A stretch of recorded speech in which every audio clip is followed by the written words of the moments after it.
본서의 저자 솔로몬은 1장에서 9장까지 주로 지혜에 대한 일반 원칙론적 입장에서 교훈을 했습니다.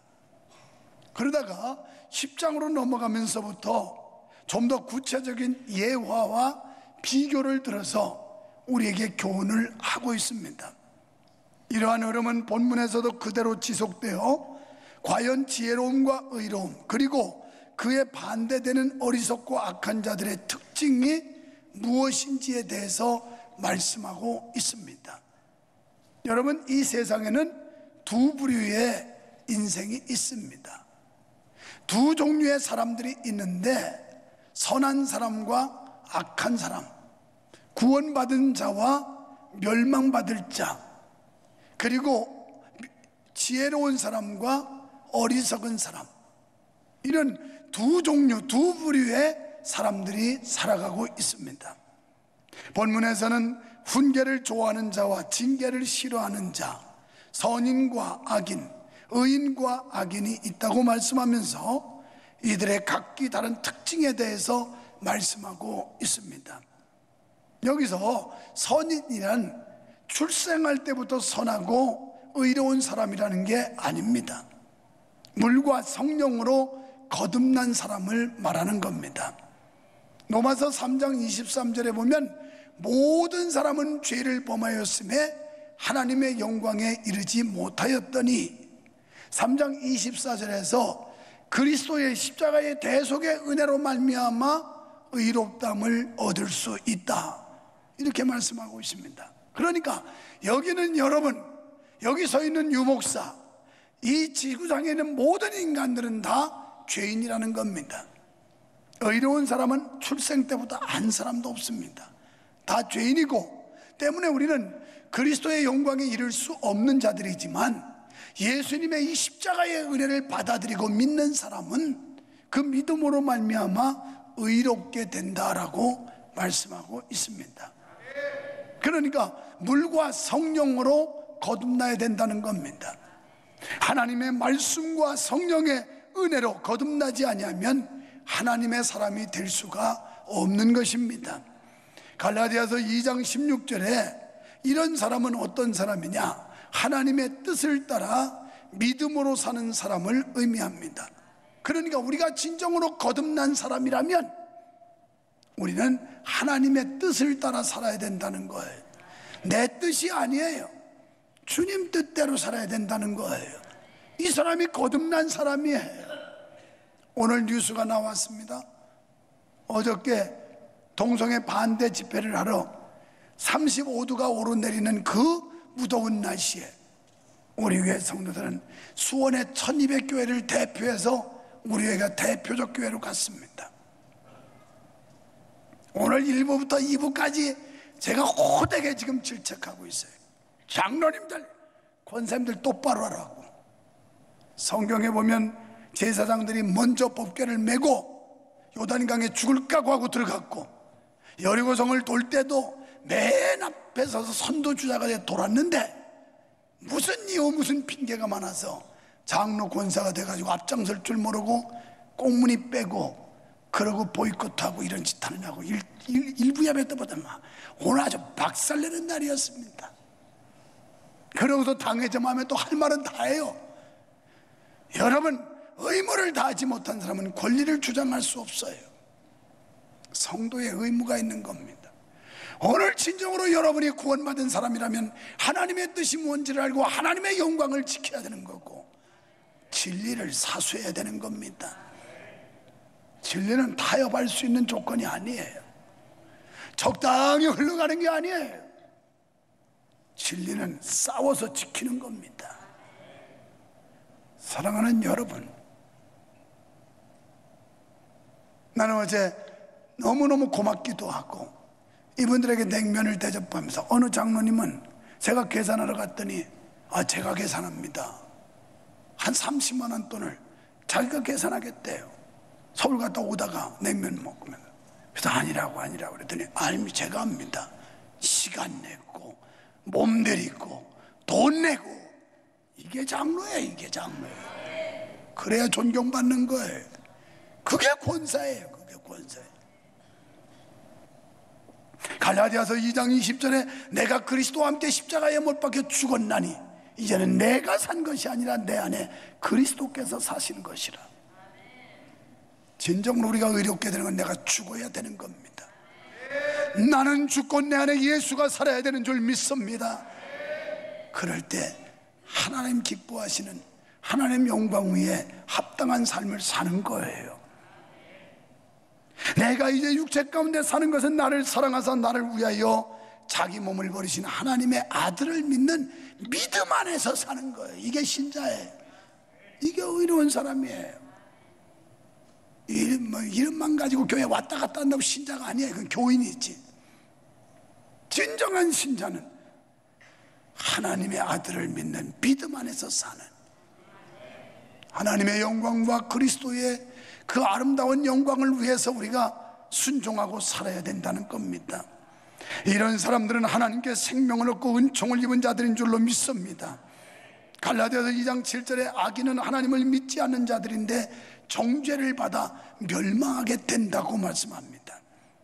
그렇다면 오늘날 우리 성도들은 어떠한 삶을 살아야 할까요? 먼저 훈계와 교훈을 사랑할 수 있어야 합니다. 현대 교인들은 훈계와 교훈을 싫어해요. 그러니까 목사님들이 나같이 강한 메시지를 못해요. 왜요? 툭 하면 겁주거든요.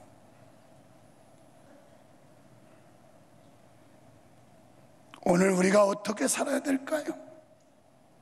징계는 과실을 범한 자에게 유익을 주기 위한 방편이지 결코 형벌이 아니에요. 하나님은 때로 우리에게 육체 질병으로 징벌할 수도 있고 징계할 수도 있고, 어떤 때는 물질을 뺏어가서 징계할 수도 있고, 여러 가지 상황을 통해서 우리를 깨우치기 위해 주시는 이런 하나님의 사인이 바로 징계라는 거예요. 징계. 그러므로 징계는 지식을 얻는 길이요 생명의 길로 인도하는 것입니다. 징계를 받는 순간은 고통일 수 있지만, 괴로움일 수 있지만 깨닫는 자에게 축복이 된다는 사실을 믿습니다. 그래서 그 집사님들이 지금 얼마나 암병 한 번씩 통과하더니 그냥 얼마나 죽기 살기로 헌신하는지 몰라요. 히브리서 12장 1절에 무릇 징계가 당시에는 즐거워 보이지 않고 슬퍼 보이나 후에 그로 말미암아 연단한 자에게는 의의 평강한 열매를 맺나니. 12장 5절로 6절에 주의 징계하심을 경히 여기지 말라. 그에게 꾸지람 받을 때 낙심하지 말아라. 주님께서는 사랑하는 자를 징계한다는 거예요. 그냥 사랑하지 않으면 내버려둔다는 거예요. 내버려둬. 하나님이 사랑하니까 똑바로 해라 이놈아. 정신 차려라 이놈아. 유목사의 정신 좀 차려라. 아무개 장로야 똑바로 좀 해라. 그래서 하나님이 회초리를 든다는 거예요. 회초리 들 때 아프지요. 그러나 우리는 하나님의 사랑의 매라고 믿어질 때 낙심하지 않습니다. 사랑하는 성도 여러분, 흔히 자아가 강한 사람들은 자기에게 참으로 유익한 선한 충고와 올바른 훈계를 싫어해요. 고집을 부리면서 안 고쳐요. 믿음이 변치 말아야 될 텐데 이 충고나 훈계를 안 받아들이고 아주 고집스러워요. 그러나 진정으로 지혜로운 사람은 자신의 영육간에 도움이 되는 선한 교훈과 권면을 절대 무시하지 않아요. 어느 권사님이 일부 예배 마치고 났더니 늘 얼굴에 보이는데 안 보여요. 그래서 김밥 반주를 먹고 녹차를 마시고 있는데 요렇게 내다보더라고요. 왜 얼굴을 안 보여? 아니 가신 줄 알았더니 안 가셨네요. 어제 동성애 반대 집회 안 가니까 눈치 보여서 그렇지, 아이고 이틀 동안 아주 죽게 하는데 어제 갔으면 죽을지도 모른다고. 그럼 순교할 거 아니야. 어제 안 갔으니까 그래도 지금 나왔잖아요 목사님. 목사님 가신 줄 알았더니 안 가시네. 도둑이 제발 저린다고. 그래서 목사 갔나 안 가나 살펴지 떳떳하지 못하니까. 우리가 하나님 앞에 떳떳하지 못하면 얼굴을 바로 못 들어요. 사람 간에도 떳떳하지 못하면 얼굴을 바로 마주치지를 못해요. 자꾸 슬슬 피해요. 슬슬슬. 여러분, 선한 교훈과 권면을 절대 무시하지 마시기를 바랍니다. 그것이 사람들의 입에서 나온 권고나 책망이든 하나님의 거룩한 말씀과 섭리를 통해 주어진 것이든 불문하고 그 모든 훈계를 기뻐하며 귀하게 받아들이십시오. 특히 지혜로운 인생은 비록 그 교훈과 훈계가 자신의 육신적인 즐거움을 억제하고 그 마음을 괴롭게 하는 것일지라도 받아들여요. 사실 하나님의 말씀을 통해 주시는 책망과 징계는 나를 향한 하나님의 사랑과 축복이라는 사실을 믿어야 합니다. 만약 이렇게 하나님을 깊이 신뢰하고 그 교훈에 창념하면 아무리 힘들고 어려워도 실족하거나 넘어지지 않습니다. 그 이유는 로마서 8장 28절 말씀처럼, 여러분, 하나님 사랑하시면 아멘 합시다. 하나님을 사랑하는 자, 그 다음에 여러분 하나님의 뜻 가운데 부름받은 줄 믿으시면 아멘 합시다. 그 뜻대로 부르심받은 자들에게는 합력해서 모든 것이 선이 된다는 거예요. 그러니까 일시적인 고통이 있고 하나님의 징계로 해서 아픔이 있지만 결국 이걸 통해 하나님이 선으로 만들어준다는 걸 믿고 기대하는 사람은 실망하지 않아요. 예레미야 17장 7절에 무릇 여호와를 의지하며 여호와를 의뢰하는 사람은 복을 받는다고 그래요. 여러분, 하나님을 의지하고 하나님을 절대적으로 신뢰하면 복 주신대요. 이 복 받기를 축원합니다. 어떤 복일까요? 8절에 그는 물가에 심기운 나무가 그 뿌리를 강변에 뻗치고 더위가 올라올지라도 두려워하지 않고, 요새처럼 아무리 무더워도 물가에 심긴 나무기 때문에 뿌리가 강변에 뻗치고 두려워하지 않고 그 잎이 청청하여 가무는 해도 걱정이 없고 결실이 그치지 아니함 같으니라 그랬어요. 아멘 하는 사람들은 사업이 잘 될 줄 믿습니다. 아멘 하는 사람들은 육체도 건강할 줄 믿습니다. 네, 이건 성경이니까. 시편 1편 3절에 오직 여호와의 율법을 즐거워하는 자는 시냇가에 심기운 나무 같아서 그 잎사귀가 마르지 아니하고 그 행사가 다 형통한댔어요. 다 형통. 장사를 하든 사업을 하든 직장 생활을 하든 그 행사가 다 무슨 일 하든지 다 형통한데, 형통해. 마태복음 7장 24절 25절에 보니까 지혜로운 사람은 반석 위에 집을 짓는 사람이라는 거예요. 비가 오고 창수가 나도 요동치 않고 떠내려가지 않는다는 거예요. 사랑하는 성도 여러분, 의인의 삶은 끝내 형통하게 되는 줄로 믿습니다. 왜냐하면 하나님께서 그를 튼튼히 붙들고 계시기 때문이에요. 요 옆에 가면 아주 일미 보육만두라고 있어요. 요 상가 중에서는 아마 제일 장사가 잘 될 거예요. 자리가 없어서 사람을 못 받을 정도고 배달도 엄청 많이 나갔고, 그런데 본의 아니게 제가 자주 이용할 때가 있어요. 지난 금요일 날도 목사님들 한 7분이 오셨는데 저녁 식사 너무 간단한 거 하면 또 짜다고 할까봐 괜찮은 데 대접하려고 그랬더니 시간이 없대요. 시간이 없다 그래서 아니 지금 저녁 시간인데 오신 손님 어떻게 그냥 보내겠냐니까 시간이 없대요. 그래서 아무리 시간 없어도 밥 먹을 시간도 없냐고 그랬더니 밥 먹을 시간도 없대요. 다 그렇게 바빠요. 그래서 그러면 아주 신속하고 빠르고 간단한 거 여기 아주 가까이 가는 데 있다고 그래서 갔어요. 제가 갈 때마다 공짜로 줘가지고 눈치 보이잖아요. 벼룩도 낯짝이 있다고. 그래가지고 가서 이제 대접을 하고 오늘은 꼭 결제해라. 오늘은 내가 정당하게 돈 지불한다. 했더니 목사님 벌써 취소시켰는데요. 주문을 해서 쭉 나오니까 취소했다는 거예요.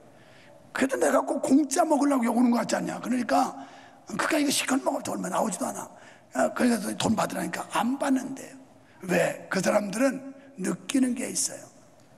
이순옥 집사님이 제가 방문하는 날이면 자기 딸들한테 긴장해라. 오늘 긴장. 왜? 엄청나게 바쁠 거라 이 말이에요. 엄청나게. 근데 그 믿음대로 그대로 돼요. 그날도 조금 이른 시간이도 안 돼 가더니 손님 별로 없더라고요. 그 먹었는데 자기 엄마는 어디 볼일보러 잠깐 나가는데 전화 왔더래. 야, 오늘 김장하고 있어라. 목사님 다녀가셨으면 김장하고 있어라. 아닌 게 아니라 그날 나 갔다 온 뒤에 아들이 엄청나게 바빠가지고 아주 정신을 못 차렸다는 거예요. 정신을. 이런 백이 있으니까 내가 큰소리 치지. 하나님이 그 백그라운드가 되니까 여기서 꽝꽝 큰소리 치고 설교하지. 에이, 목사님 꽝이네, 뭐 왔다 가도 별 볼 일도 없네, 뭐 이러면 우습게 할 거 아니야. 인간들이 아주. 목사님이요, 발가락에 때만큼도 안 여기고. 그런데 이건 나만의 하나님이 아니라 여러분의 하나님이라 이 말이에요. 중요한 건 여러분이 중심이 여호와를 향하고 하나님 기뻐하는 일에 관심 갖고 하나님이 여러분을 붙들어 줄만 하면 잘 된다니까요. 2부 예배 때도 오산에서 칼국수 집하는 집사님이 왔다 가길래 인사하기를, 집사님 어떻게 장사는 괜찮아요? 요즘 얼마나 불경기예요. 뭐 다 안 되잖아요. 목사님, 예, 바쁩니다. 잘 되고 있습니다. 좀 이런 희소식 좀 갖고 오세요. 어떻게 괜찮아요? 벌써 대답 들어보면 알아. 이게 죽겠는지 살겠는지 표정 보고 대답. 예는 예지만 이게 안 된다는 예야. 목사가 한 교회에서 34년째 하는데 얼굴 표정만 봐도 벌써 눈동자만 봐도 무슨 뜻인지 알지. 지금까지 한 교회에서 34년째 눈칫밥 먹고 사는 사람인데 그거 모르겠어요? 그런데 예, 아유 바쁩니다. 아주 다 이런 기쁜 소식들, 하나님의 은혜로 잘 됩니다. 하나님이 붙들어 주십니다. 하나님이 역사하셔서 잘 됩니다. 좀 이런 희소식만 가지고 오라 이 말이에요. 아유, 요새 죽겠어요. 계속 적자예요. 아유, 힘들어 죽겠어요. 이러면 주님도 볼 때 얼마나 측은하고 딱하고 참 한숨스럽겠어요. 목사도 그런데. 그런데 하나님께서 하나님의 영광, 하나님 기뻐하시는 일 위해 살면 하나님이 그 삶을 튼튼히 붙잡아 준대요. 하나님이 여러분 붙들어 주시기를 축원합니다. 그러면 육체의 건강을 지킬 수 있고, 하나님이 여러분의 사업을 붙들어 주시면 불경기도 극복할 수가 있고, 하나님이 여러분 직장을 붙들어 주시면 두각을 나타내게 될 것이고, 하나님의 능력이에요. 성도, 의인, 지혜로운 사람은 두 번째로 자신의 일에 부지런하고 매사 신실해야 됩니다. 두 번째까지밖에 없으니까 긴장하지 마세요. 솔로몬은 인생에서 가장 빛나고 복된 일 가운데 하나는 어진 여인을 얻는 것이다, 이렇게 주장하고 있어요. 야, 이 남자들 뭐니 뭐니 해도 장가 잘 들어야 돼요. 자고로 집안이 잘 되려면 들어오는 식구가 잘 들어와야 된다는 말이 있어요. 여기 어진 여인에 대해서 주석가 메투엘리는 이렇게 주석을 붙였어요. 어진 여인은 경건하고 믿음이 제대로 있어야 되는 거예요. 어진 여인은 기도 생활, 말씀 보는 생활, 봉사, 경건 생활을 잘해야 되고, 그 다음에 분별력이 있어야 돼요. 멍청한 여인은 어진 여인이 아니에요. 아무리 순해도 그건 멍청한 거예요. 그 다음에 매사에 건실하고, 모든 일에 이게 사고가 건강하고 진실하고, 그 다음에 부지런해야 되고, 게으르면 안 돼. 게으르면 안 돼. 여성들이 부지런해야 돼. 그래서 적어도 사랑받는 아내가 되려면 어느 정도 돼야 돼. 새벽 4시에 일어나야 돼. 4시에 일어나가지고 머리 감고 드라이하고, 그리고 얼굴 화장 다 하고 새벽 기도 오는 거예요. 5시에 새벽 기도 와가지고 남편을 위해서, 가정과 자녀를 위해서 간절히 기도하고, 그리고 집에 가서 자기야, 여보 일어날 시간이야 그러면서 막 몸을 살살 이렇게 비틀고, 그러면서 예쁜 얼굴 탁 보면 남자가 눈 탁 떴을 때 이런 천사가 내려왔나 그래 반할 정도는 돼야지. 아침에 출근하는데 신랑이 가는지 오는지도 모르고 그냥 퍼질러 주무시고, 그래도 얼굴에다 화장했을 때는 몇 기칠해도 괜찮았는데 막 밤에 다 그냥 홈크렌싱으로 다 씻어가지고 다 없어져 버리고, 그러니까 뭐 오만 김이 잔뜩 묻어가지고 막 거기서 잠을 하면서 머리는 다 산발을 해가지고 이러고서 푹 그러면서 이런 여자 보고 나간 남자가 집에 별로 들어올 마음이 일찍 생길까? 아유, 집구석에 가봐자 머리 산발한 여자, 이상한 여자만 있을 텐데. 이거 안 돼요. 어진 여인은 그러는 게 아니에요. 부지런해야 돼요. 부지런.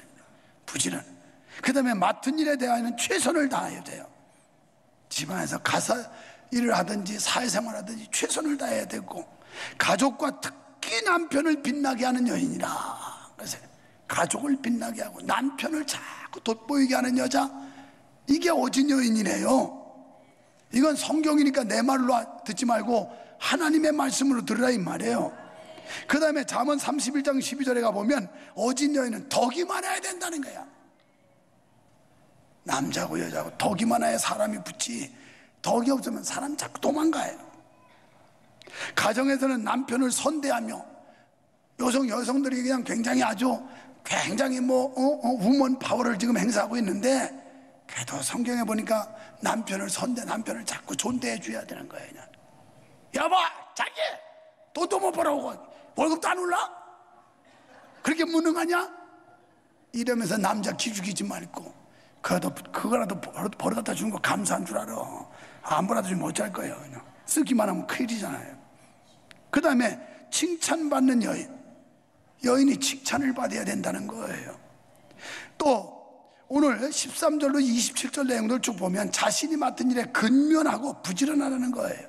하나님을 경외하는 여인, 이런 사람을 말하는 겁니다. 자, 25절에 보니까 이런 여인은 후일에 웃는다 그래서 기쁨이 있다. 웃으면서 축복이 있다는 거예요. 축복이. 이에 비해서 악한 아내는 어떤가? 미련하고. 여기는 그런 여인이 없어요. 그 다음에 게으르고. 그냥 집구석도 완전 그냥 돼지울간이야. 정리도 안 하고 청소도 안 하고 막. 그 다음에 성질이 고약하고. 악한 아내는 그래가지고 성질이 고약해. 또 사나우며, 그래 남편을 할퀴려고 막 살쾡이처럼 발톱을 세우고 막 이러고 있어요. 기회만 되면 확 켜버리려고 막 이래. 여러분 옆에 있는 와이프 얼굴 좀 한번 봐요. 어떻게 생겼나? 천사같이 생겼나? 살쾡이같이 생겼나? 그 다음에 매사에 불성실해. 남편의 명예를 실추시키고 남편의 마음에 깊은 상처만 주는 여인, 이런 사람들은 미련한 아내, 악한 아내라는 겁니다. 사랑하는 성도 여러분, 진정 우리가 하나님을 섬기는 성도라면 후자가 돼서는 안 될 줄 믿습니다. 전자가 돼야 돼요. 현숙한 여인, 어진 여인이 돼야 됩니다. 온전한 성도는 자신의 경건 생활은 물론이거니와 자신이 맡은 바를 충실히 힘써 수행함으로써 자기 주위의 무심령들에게 은혜를 끼쳐야 된다는 거예요. 다른 사람에게 선한 영향력을 줄 수 있어야 돼요. 또 그 다음에 11절로 12절에서 우리한테 어떤 교훈이냐, 땀 흘려 열심히 일해야 된다는 걸 말씀하고 있어요. 기독교는 불로소득을 기대하면 안 돼요. 일확천금을 기대하면 안 돼요. 성실하게 땀 흘려서 한 푼 두 푼 뭔가 정당하게 모을 생각을 해야지, 그냥 막 하룻밤에 금덩어리가 막 뚝 떨어지고 무슨 도깨비인 줄 알았는데 그런 복은 안 줘요. 하나님이 땀 흘려 일하라는 거예요. 성실하게 자기에게 주어진 일에 최선을 다해야 됩니다. 여러분, 우리 교회가 부흥되기를 원하면 아멘 합시다. 그러려면 전도해야 돼요. 전도 안 하고 가만히 부흥되기를 바란다면 이건 불로소득이에요. 불로소득. 지난주에 태신자 작전 카드 내줬는데 그거 안 썼어요 아직도? 전도자가 집안에 집구석에 그렇게 수두룩하게 많은데 아직도 안 쓰고 있다는 거예요 지금? 안 믿는 딸, 자식, 아들, 그 다음에 안 믿는 남편분, 안 믿는 부모님, 집안만 봐도 얼마나 불신자 전도 대상자가 많은데 이름 적어놓고 다부치게 기도해야지요. 또 같이 기도해야지요. 중보기도팀에서 그걸 후원하고 기도할 거니까요. 다 쓰세요. 그리고 작정하세요. 하나님께 기도하세요. 그 영혼을 살려내기 위해서 하나님 앞에 구원해달라고 눈물 뿌려 기도하시면 하나님께서 지성이면 감천이라고 지극한 정성이 있으면 하늘도 감동받는다는 거예요. 하늘도. 하나님을 감동시키는 여러분과 제가 될 수 있기를 축원합니다. 사랑하는 성도 여러분, 모든 것은 마음에서 비롯되는 거예요. 이 마음가짐이 중요해요. 마음으로 결단해야 돼요. 한마디로 의인의 마음은 지혜롭고 악인의 마음은 어리석습니다. 사랑하는 성도 여러분, 의롭게 바르게 삽시다. 징계를 좋아하며 선한 일꾼으로 하나님께 은총받는 성도 여러분 되시기를 주님의 이름으로 축원합니다. 축원합니다.